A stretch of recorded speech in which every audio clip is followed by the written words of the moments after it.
네, 안녕하세요. 안태희 국장입니다. 대통령 선거가 이제 이틀 앞으로 남았습니다. 오늘 아주 귀하신 분 모시고 관련된 말씀을 나누도록 하겠습니다. 노영민 전 대통령 비서실장님 오셨습니다. 안녕하세요. 네, 안녕하십니까? 네. 그리 실장님 소개 올려드리도록 하겠습니다. 청주 석교초등학교, 주성중 청주고등학교 나오셨고, 연세대 경영학과 졸업하셨고, 국회의원 하셨고요. 주중국 대한민국 대사관 대사도 역임하셨고, 지금은 이재명 대통령 후보 충북선거대책위원회 상임 고문으로 열심히 활동하고 계십니다. 요새 바쁘신데 어떻게 지내세요? 아주 바쁘게 지내고 있는데, 네.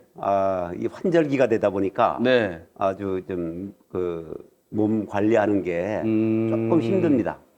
그렇군요. 또 요새 일정이 좀 바쁘니까. 네, 바쁘고 네. 말씀도 많이 하셔야 되고 예. 또 바람은 뭐 따뜻해졌다 차졌다 하다 보니까 아주 요새 선거 때문에 실장님이 엄청나게 고생을 많이 하시는 것 같습니다.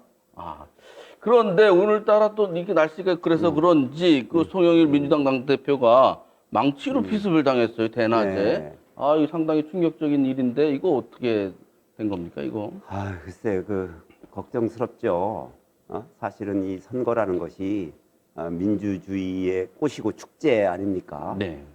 이 국민적인 정말 축제로 승화되어야 할 이런 선거가 너무 극단적인 갈등 대립을 유발하는 이제 이런 형태로 되니까 네. 많은 사람들이 본인들의 감정을 추스르지 못하고 그것이 또 폭력적인 형태로까지 표출되는 걸 보면서 정말 우려스럽습니다. 그렇군요.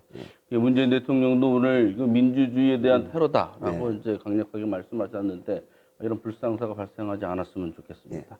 선거 막바지라 좀 바쁘실 텐데 오늘 이따가 저 7시 30분부터 청주 네. 성안길에서 네. 이재명 후보가 오네요. 네, 근데 그렇습니다. 막판에 저 서울에 그쪽에 바쁠 텐데 어떻게 오게 됐습니까? 일단 충북은 중요하죠. 네. 특히 또 충북의 수부 도시인 청주는 정말 중요한 곳입니다. 네. 그렇기 때문에 이재명 후보가 마지막이고 바쁜 일정이지만 시간을 쪼개서 네. 청주를 오게 되었습니다. 그럼 이따가 실장님 거기도 같이 참여하시겠네요. 네, 그렇습니다. 이거 몸이 힘드시다는데. 그래서 저희가 원래 이거 라이브인데요. 오늘 7시 반에 카카오톡을 날리면서 7시 반부터 있는 청주 성안길 이재명 후보 유세를 라이브로 중계를 합니다. 예. 그때 이제 맞춰서 하느라 지금 녹화로 진행을 하고 네. 있습니다. 저 실장님도 사전 투표 하셨죠? 예, 사전 투표했습니다. 사전 투표율이 충북이 거의 37%가 돼서 다들 놀라고 있는데 이거 어떻게 해석하시는지. 국민들의 관심이 그 어느 선거 때보다도 좀 높은 것 같습니다. 그리고 워낙 여론조사상 네. 이렇게 좀 박빙의 조사도 많이 나오고 또 조사 자체가 또 이렇게 막 흔들리다 보니까 네. 사람들이 결집을 하는 것 같습니다. 양쪽 네. 메이저 후보 모두 지지층들이 이제 결집을 하다 보니까 사전 투표율이 높아진 것 같은데 네. 아마 본 선거까지 가면은 좀 결과를 알 수 있겠죠. 사전 투표율이 높으면 또 본 선거 본 투표율이 율도 높아지겠죠? 낮을 수가 또 있어요. 그래요? 예, 예. 그러면 이제 예년에 비해서 그렇게 크게 높지 않은 수준으로 마무리될 수도 있거든요. 근데 일단은 사전 투표율이 높다는 것은 그만큼 지지층 결집도가 높다라는 뜻은 됩니다. 그렇군요. 우리 실장님은 예전에 대통령 후보 비서실장도 하셨잖아요. 그럼 단연간에 여러 번의 선거도 많이 치르셨는데 이 선거 전문가로서 오늘 현재까지 여론의 추이, 내일 모레 어떻게 변할 거라고 보십니까? 참 종잡을 수가 없습니다. 그 정도예요? 네. 정말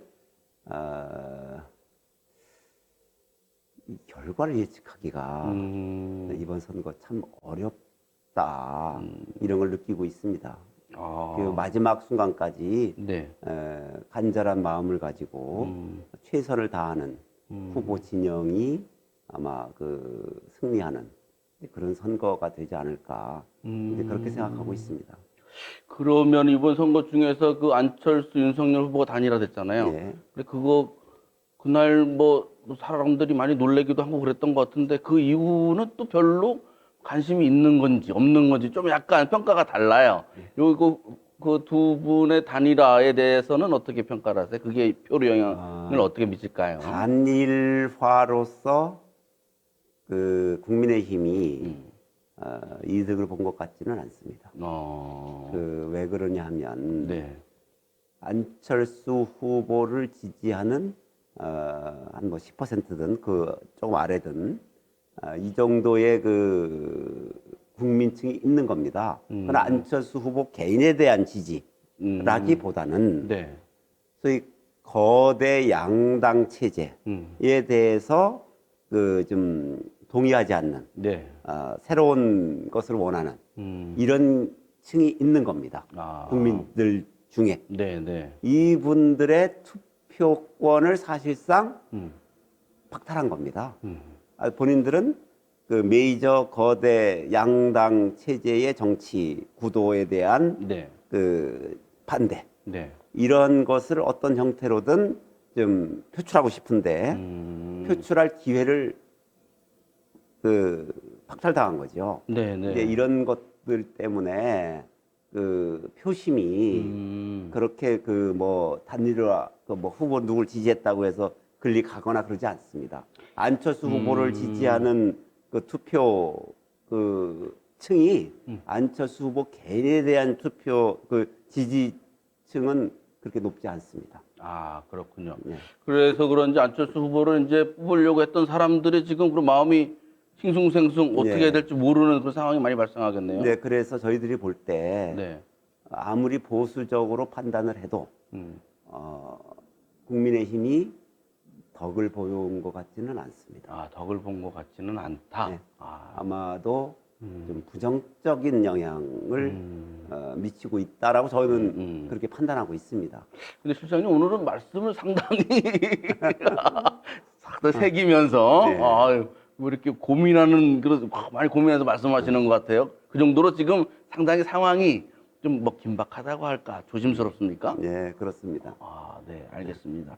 아까 이제 말씀하시기를 이재명 후보가 중요하기 때문에 충북에 그것도 우리 수부도시 청주에 마지막이지만 유세를 온다. 그래서 이따가 이제 유세를 하러 온다는 거 아니겠습니까? 네. 그러면 이렇게 캐스팅 보트의 고장이라고 알려진 충북의 민심 이게 어떻게 가고 있는지 어떻게 변곡점이 있는지 그건 좀 어떻게 보십니까? 충북 글쎄요. 제가 보기에는 충북도 역시 이 전국의 평균적인 민심을 네. 그 반영하는 곳이거든요. 네. 그 전국적인 지금 그 여론 지형이 정말 그 알 수 없는 상황, 그 아주 박빙의 상황 아닙니까? 네. 충청북도도 그렇지 않을까 그렇게 생각하고 있습니다.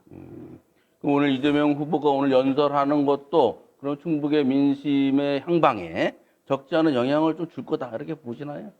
오늘 유세가? 예, 당연합니다. 이제 유세가 또 이제 언론을 통해서 또 보도가 되면 이제 그것을 보고 또 유권자들이 새롭게 판단을 하죠.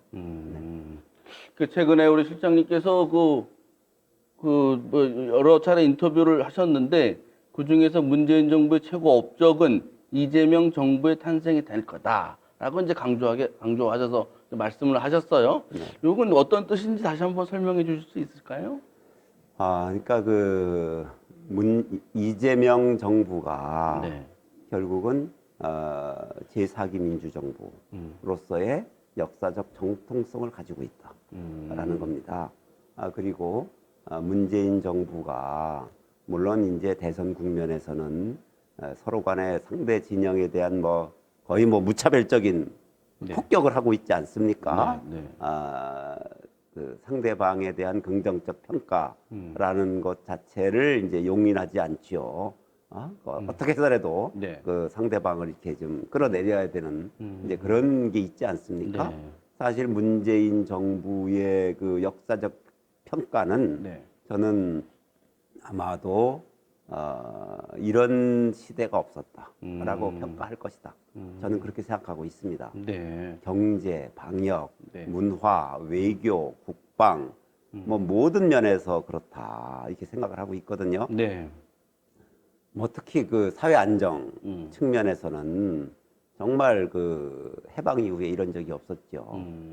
그 53년 전쟁이 끝난 이후에 거의 지금 70년이 지나지 않았습니까? 네. 70년 동안 모든 정권이 재임 중에 네.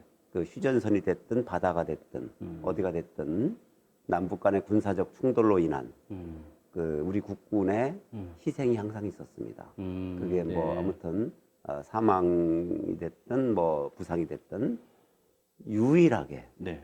단 한 명의 우리 군인이 군사적 충돌로 인한 희생이 없었던 유일한 기간이 문재인 정부 기간입니다. 네. 6.25 전쟁 이후 처음입니다. 아, 네. 예, 그러면서도 우리가 북한의 어떤 그 평화의 대가로 네. 지원한 게 또 없습니다.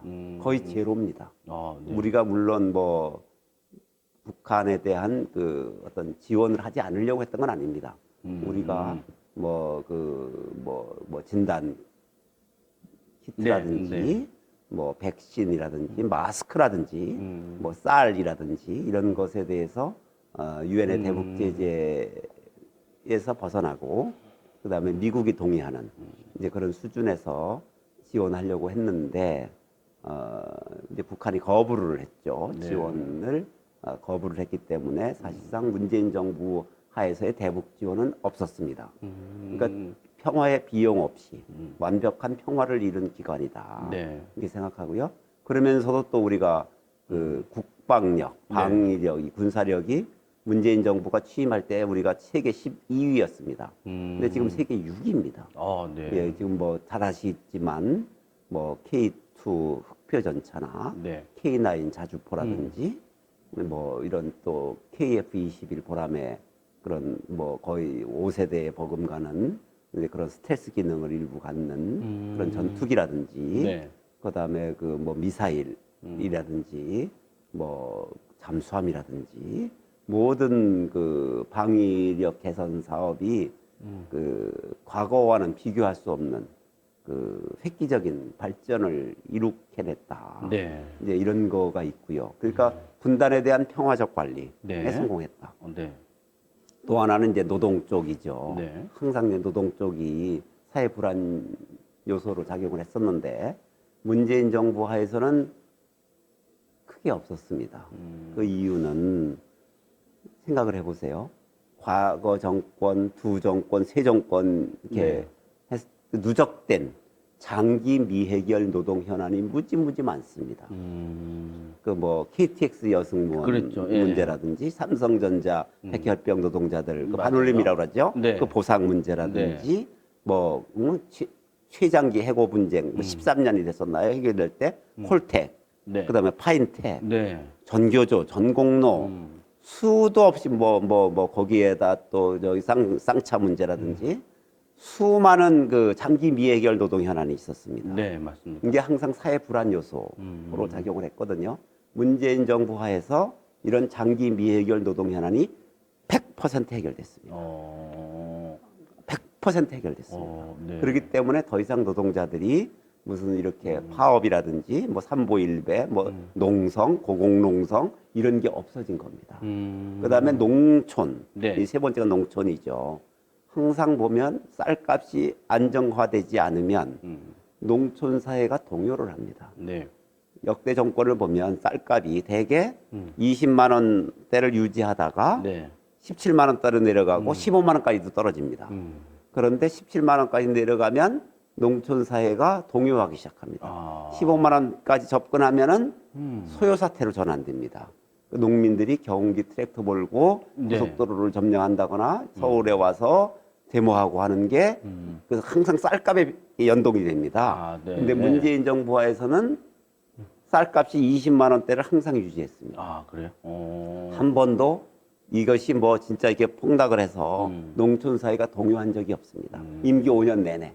그래서 농민들의 대규모 상경 시위가 없었던 정권 기간이었습니다. 이런 게 있고요. 아무튼 다양한 건데 가장 중요한 게 저는 결국은 이 분단, 네. 노동, 농민 이 3개 부분에 있어서 문재인 정부 하에서 그 사회적인 그런 안정을 이루어냈다 이렇게 보고 있고요. 이 코로나 방역 이 국면에서도 작년 재작년 2년 이렇게 하면 그 OECD 국가 중에서 경제 성장률이 거의 탑 수준이지 않습니까? 네. 그리고 방역도 인구 대비 뭐 사망률 이렇게 따지면 거의 OECD 국가에서 탑 아닙니까? 탑 수준이거든요. 네. 이제 이런 거라든지 문화 하면은 또 거의 뭐 르네상스라고 해도 과언이 아닐 정도로 네. 우리가 그 기생충이 네, 황금종려상도 그렇죠. 네. 받았고요. 아카데미 작품상까지 받았지 않습니까? 맞습니다. 예. 거의 뭐 지난 이게 아카데미가 벌써 이게 역사가 무지 오래된 거 아닙니까? 그런데 황금종려상과 아카데미상 작품상을 동시에 받은 그런 영화는 역사상 3번밖에 없었습니다. 아, 네. 그랬죠. 그 BTS가 또 그 뭐 빌보드 차트에서 계속 저기 됐죠. 넷플릭스에서 또 뭐 그 오징어 게임이라든지 뭐 이렇게 계속해서 하면서 우리나라의 문화가 한류가 정말 세계를 뒤덮는 이제 그런 상황이 됐지 않습니까? 네, 네. 또 외교에서는 우리나라 거의 G7 국가로서의 대우를 받고 있지 않습니까? 거의 고정 초청을 받고 있고 우리나라 대통령의 방문을 모든 나라가 원하고 네. 뭐 이런 상황이 됐거든요. 그래서 지금 또 경제에 있어서는 정말 그 모든 지표가 사상 최고로 좋습니다. 지금 일단 뭐 가장 중요한 게 우리가 이제 물가, 금리, 네. 환율 이게 안정화돼야 되는데 네. 이게 가장 안정적인 기간이었었고요. 그다음에 그 뭐 스탠다드 앤 푸어스라든지 피치, 뭐 무디스 3대 신용 평가 기관에서 국가의 신용 등급을 정하지 않습니까? 이것이 우리나라가 일본이나 중국보다 2단계 우위에 있습니다. 그러니까 결국은 그 뭐 미국, 프랑스, 영국 이런 수준의 국가적인 그 국대적인 네. 그런 신용 등급을 가지고 있어요. 이제 그러다 보니까 우리가 유럽에서 재작년에 네. 그 외평채를 그 발행했는데 마이너스 금리를 발행했어요. 아, 마이너스 금리. 예, 이게 있어요? 마이너스 금리라는 거를 사람들이 잘 이해를 못 하는데 네. 우리가 은행에서 돈을 빌릴 때 네. 우리가 은행한테 음. 이자를 주지 않습니까? 그렇죠. 예. 근데 마이너스 금리라는 것은 우리가 은행에서 돈을 빌리는데 네. 이자를 우리가 은행에 주는 게 아니라 은행이 우리한테 줍니다. 오. 이거는 유럽에 있는 은행이 비유럽 국가에게 대출할 때 네. 사상 처음으로 우리나라한테만 유일하게 마이너스 금리로 외평채를 인수했습니다. 이 정도로 우리나라의 신용도가 높다는 얘기입니다. 아, 그렇군요. 예. 네. 뭐 이런 것뿐만이 아니라 뭐 그 언론 자유도 우리나라가 아시아에서 1등 아닙니까? 그래서 그 홍콩에 가 있던 그 아시아 거점 국제 언론사들이 홍콩이 그 이제 보안법 파동 있은 다음에 그 일본으로 도쿄로 갈까 싱가포르로 갈까 하다가 우리나라로 네, 많이 왔지 네, 않습니까? 네, 맞아요. 예. 그 뭐 뉴욕 타임즈도 우리나라로 들어왔죠. 아시아 거점이. 그래서 일본에서 왜 도쿄로 안 오고 한국으로 가냐, 서울로 가냐 하니까 그 뉴욕 타임즈 한 말이 언론의 자유가 대한민국이 최고다. 아시아에서는. 이제 그렇게 얘기를 했을 정도니까요. 그러니까 모든 것들이 이게 뭐 경제, 혁신, 네. 방역, 네. 문화, 외교, 국방, 분단 관리, 사회 안정 네. 모든 면에서 사실상 저는 문재인 정부 이 기간이 역사적으로 정말 평가를 받을 것이다. 왜냐하면 모든 것은 수치로 결정이 되는 겁니다. 자기의 주관적인 감정이 아니라 네. 다 수치가 나와요. 성장률 하면 몇 %, 이게 나오는 거예요, 그 숫자로. 그렇죠. 근데 이런 네. 것들이 다 우리나라가 하는 게 아닙니다. 아, 어? 그뭐 외국에 있는 IMF라든지 OECD라든지 월드뱅크라든지 뭐 3대 신용평가 기관이라든지 뭐 언론 자유하면 뭐 국경 없는 기자회라든지 이런 데서 하는 거예요. 우리나라에서 하는 게 아니거든요. 네. 다 이게 객관적으로 이게 숫자로 평가가 됩니다. 근데 이것이 역대 최고의 평가를 받고 있지 않습니까? 그런데 이제 이게 결국은 이제 그 너무 정치적으로 그런 게 이게 좀 이렇게 서로가 치고받고 하면 그 상대방에 대한 평가를 무조건 그냥 폄훼하고 말지요. 그 나중에 가면은 다 그게 이제 다 드러나는데 이제 이런 겁니다. 그런데 이 모든 평가를 계승하고 네. 그 잘된 것은 계승하고 부족한 것은 채우고 네. 물론 잘못된 것도 있죠. 잘못된 것은 수정하고 네. 이제 이렇게 해서 민주정부 제4기를 이끌어갈 이재명 정부의 탄생이 반드시 이루어져야 한다라는 그 당위적 측면에서 네. 제가 문재인 정부의 최대 성과는 이재명 정부의 탄생이 되어야 한다라는 뜻입니다. 아, 그렇군요. 예. 요즘 이제 정세에서 눈에 띄는 거는 그 중에서도 러시아가 우크라이나를 침공해서 결국 우리나라의 안보나 이런 것도 상당히 이제 국민들이 걱정을 하고 있는데 그러면 이재명 대통령 후보가 대통령이 당선되면 이런 안보, 경제 잘 해나갈 거라고 보십니까? 그렇죠. 일단은 이재명 후보가 그 외교 안보와 관련돼서는 모든 정책이 국익 우선 아닙니까? 네. 항상 그렇게 돼 있습니다. 네. 모든 것은 국가 이익을 최우선으로 한다. 국가 이익 우선이죠. 국민의힘 쪽의 외교 정책이라는 것은 기본적으로 이게 외교 정책인지 뭔지 모르겠는데 거의 뭐 포퓰리즘이에요. 포퓰리즘. 포퓰리즘이 국가를 망치는 거거든요. 외교는 국가 이익 최우선으로 해야 됩니다. 아, 그래서 저는 그거에 대해서 걱정하지 않고요. 네. 특히 경제에 있어서는 네. 그래도 종합행정을 경험했던 후보 아닙니까? 네. 사실 유일한 후보입니다. 성남시장, 경기지사를 하면서 종합행정을 경험해 봤잖아요. 아니, 그, 지금 후보들이 이렇게 보면, 네. 경제를 알아요. 외교 안보를 알아요. 도대체 어떻게 나라를 운영하겠다는 겁니까? 나라 운영이 장난이 아니거든요. 그 머리 빌린다고 하면 된다, 뭐 이런 비슷한 말을 한 후보도 있는데, 우리가 한번 그런 후보 경험해 봤잖아요. IMF 외환위기로 귀결됐지 않습니까? 대통령은 머리를 빌려서 국가를 통치하는 사람이 아닙니다. 그렇게 통치할 수가 없습니다. 왜냐하면 금리 일을 하나 들어보면 네. 아니 그 무슨 경제수석은 올려야 된다고 그러고 네. 정책실장은 내려야 된다고 그러고 경제부총리는 그냥 둬야 된다고 그러고 그럴 수 있겠죠. 그러면 어떻게 판단합니까? 최종적 판단은 대통령이 합니다. 그리고 같은 정부 내에서도 국토교통부가 추구하는 가치와 환경부가 추구하는 가치는 서로가 모순됩니다. 아, 네. 예. 그냥 구체적 사건 속에서 누구의 손을 들어줄 것인가? 대통령이 해야 됩니다. 이렇듯이 대통령은 머리를 빌려서 할 수 없는 최종 결정권자다. 예. 그 빌린 그 머리들이 입장이 다 다르다. 네. 그런데 그걸 결정하려면 대통령이 능력이 있어야 그렇죠. 한다. 방역도 네. 예방의학자들 입장이 다르고요. 네. 감염내과 전문가들 입장이 다릅니다. 그런 거예요.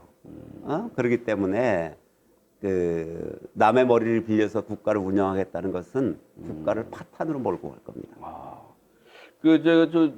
노영민 비서실장님이 2018년에 주 중국 대사로 계실 때 제가 중국 대사관 베이징 가서 인터뷰도 우리 했었잖아요. 그래가지고 그때 좋은 경험이었고 또 대통령 비서실장으로 이제 청와에도 계셨었어요. 그렇게 외교도 하시고 그 정부 행정부에서도 아주 최고의 직에서 일을 하시다 보니까 이 어떤 사람이 대통령이든 정부를 어떻게 운영해야 될지 이게 딱 눈에 보이시나요? 그렇죠. 네. 그러니까 이게 우리나라의 최고 규범은 헌법입니다. 헌법. 예. 예. 그러니까 정부의 모든 기관은 헌법에 그 기관의 설치 근거가 다 나와 있는 겁니다. 그렇게 되어 있어요. 네. 그러니까 사람들이 그걸 잘 모르는 사람들이 그냥 말도 안 되는 소리를 해요. 그런 소리 하면 저거 큰일인데 저 국가가 혼란으로 빠질 수 있는데 이런 네. 거 우리 헌법에 보면 네. 대통령에게 부여한 헌법상의 의무가 있고요. 네. 국가에게 부여한 헌법상 의무가 있습니다. 많지 않습니다. 대개 경제장을 보면 네. 국가는 이렇게 시작합니다. 네. 마지막 규정은 한다. 음. 할 수 있다. 네. 하여야 한다. 의무를 진다. 네. 이게 하여야 한다는 의무입니다. 네. 이걸 의무예요. 이거 많지 않아요. 어?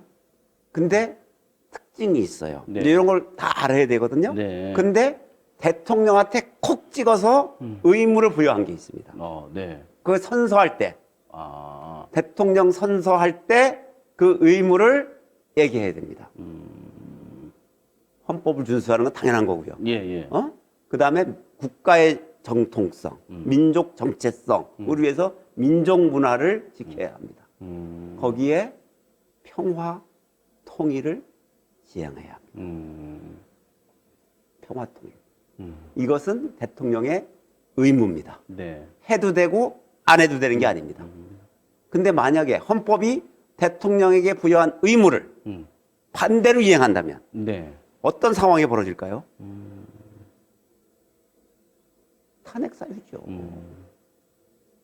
그것을 쉽게 생각하는데, 그러니까 모든 정치인들이나 모든 사람들은 헌법을 딸딸딸딸 외우고 헌법 정신에 대해서 통달해야 됩니다.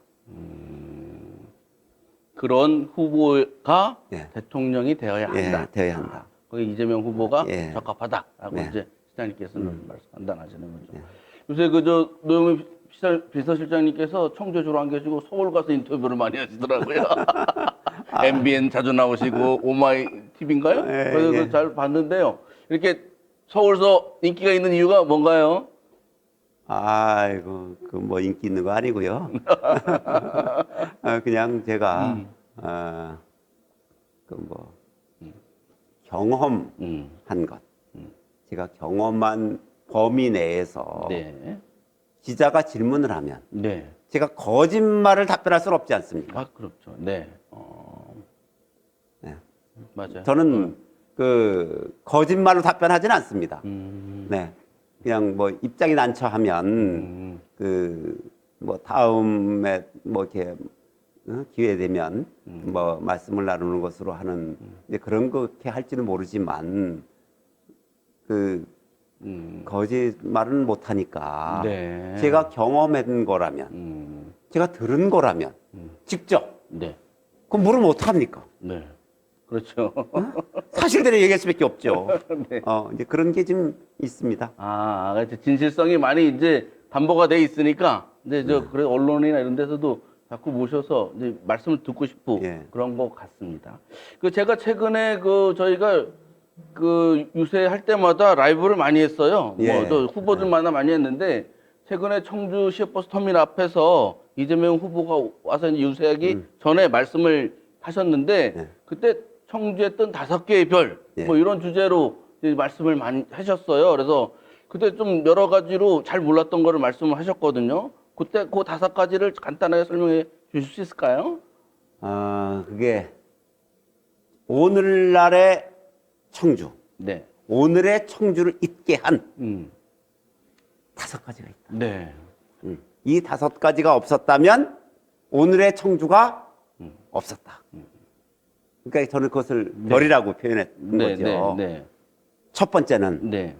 오송의 바이오 클러스터입니다. 바이오 클러스터. 네. 예, 이거는 거기에 식품의약품안정처, 그렇죠. 질병관리본부였다가 청으로 됐죠. 됐죠. 예. 그다음에 뭐 보건산업진흥원, 네. 뭐 그 무슨 여러 가지가 있습니다. 네, 맞아요. 그러니까 정부기관과 공공기관이 네. 보건의료 관련된 것은 전부 오송으로 다 집적되지 않습니까? 맞습니다. 예, 네. 이게 오늘날의 청주를 있게 한 첫 번째 별이었다. 네. 이것은 김대중 대통령의 결단으로 이루어진 겁니다. 그때 결정된 예, 겁니까? 그때 결정한 겁니다. 네.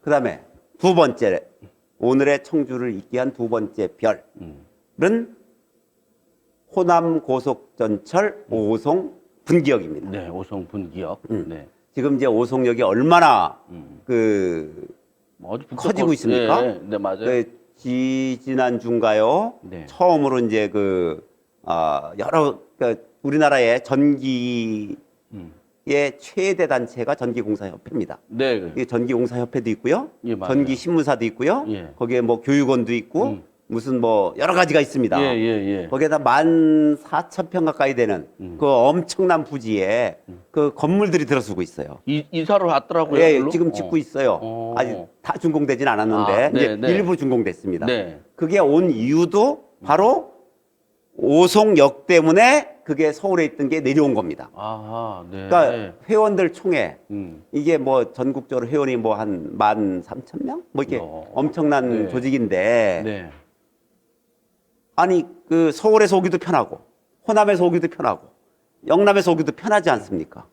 저 강원도에서 오기도 편하고 국토의 X축의 중심이지 않습니까? 그렇죠. 예. 그래서 글리 온 겁니다.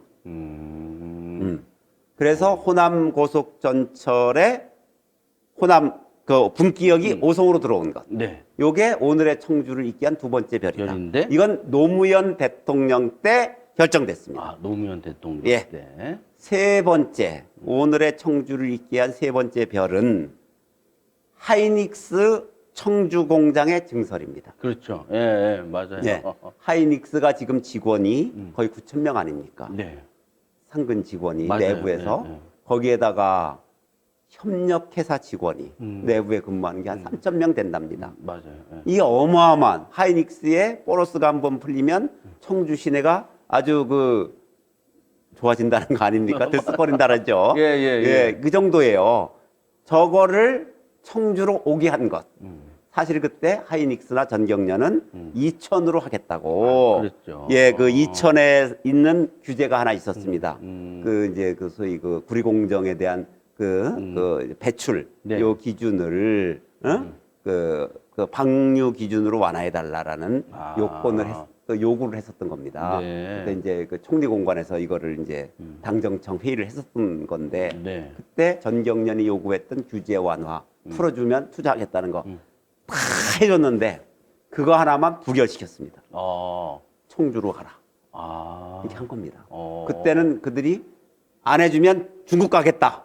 이렇게 좀 얘기를 했었을 때인데 아무튼 그래도 불어하고 청주로 가라. 이렇게 한 겁니다. 그래서 청주로 온 겁니다. 네. 이게 오늘의 청주를 있게 한 세 번째 별. 이것도 노무현 대통령 시작입니다. 아. 그 다음에 오늘의 청주를 있게 한 네 번째 별은 청주 청원 통합입니다. 네.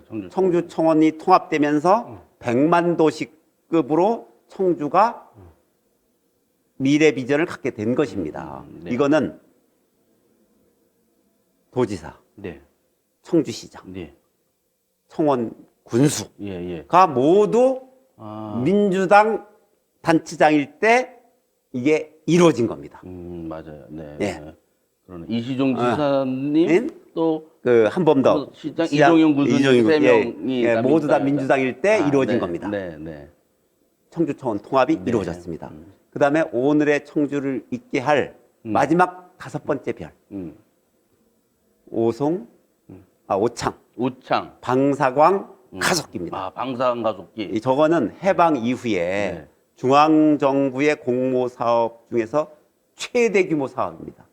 그 정도로 겁니까? 조 단위가 넘어가는 한일 프로젝트에 네. 어마어마한 사업입니다. 한번 현장을 가보시면 그 어마어마한 지금 토목공사 규모에 깜짝 놀랄 정도입니다. 그런 것이 청주로 오게 된 겁니다. 이거는 문재인 대통령 시절입니다. 그때 비서실장 안 하셨습니까?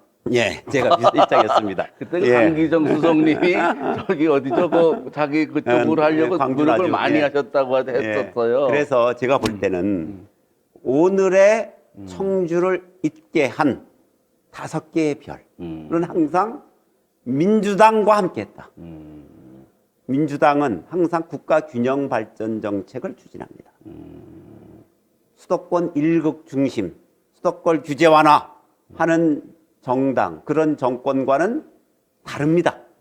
우리 민주당은 국가 균형 발전 정책을 핵심 정책으로 하고 있습니다. 그래서 오늘날의 청주를 있게 한 5개의 별은 모두 민주당과 함께했다. 민주당과 함께할 때 청주는 발전했고 민주당이 집권하지 않은 기간에 청주는 정체됐습니다. 네. 이것은 명백한 팩트입니다. 그러면 실장님 뭐 청주뿐만 아니고 충북의 그런 6번째 별을 만들기 위해서 어떤 뭐 준비하시거나 뭐 각오 같은 게 있습니까? 제가 뭘 하나 그 청주로 이게 지금 끌고 오려고 하는 게 있습니다. 아, 그렇습니까? 네. 그게 또 뭔지 살짝 말씀해 주시기는 좀 이거 어렵습니까? 나중에. 아, 예. 네. 예. 6번째 별이 청주와 충북 발전을 위해서 뜰 것 같은 그런 이제 기대가 많이 되고 있습니다. 오늘 그 좋은 말씀 많이 해주셔서 감사드리고요. 좀 이따가 또 성함께 가셔야 되잖아요. 네. 그래서 제가 혹시 못 여쭤본 거 있으면 또 예, 됐습니다. 예. 그 마음이 바쁘시군요. 그래서 저 도민들하고 예. 당원들하고 뭐 시민들께 말씀해 주실 거 있으시면 부탁드리겠습니다. 네. 정말 반갑습니다. 도민 여러분. 오늘 이렇게 회의 라이브에 출연했습니다. 우리 충북 발전을 위해서 그동안 저희들이 정말 많은 노력을 해왔다라는 그런 자부심은 가지고 있습니다. 물론 부족할 수 있습니다만 더 열심히 할 수 있도록 저희들에게 힘을 보태주시면 저희들이 그 기대에 반드시 보답하겠습니다. 감사합니다. 네, 감사합니다. 그 나중에 6번째 별은 저랑 말씀하셔서 제일 먼저 말씀해 주시는 걸로 그렇게 기대를 하도록 하겠습니다. 오늘 바쁜 시간 내주셨습니다. 노영민 전 대통령 비서실장님 건강하시고 오늘 또 이따가 성황길 가셔야겠네요. 네. 네, 알겠습니다. 감사합니다. 네.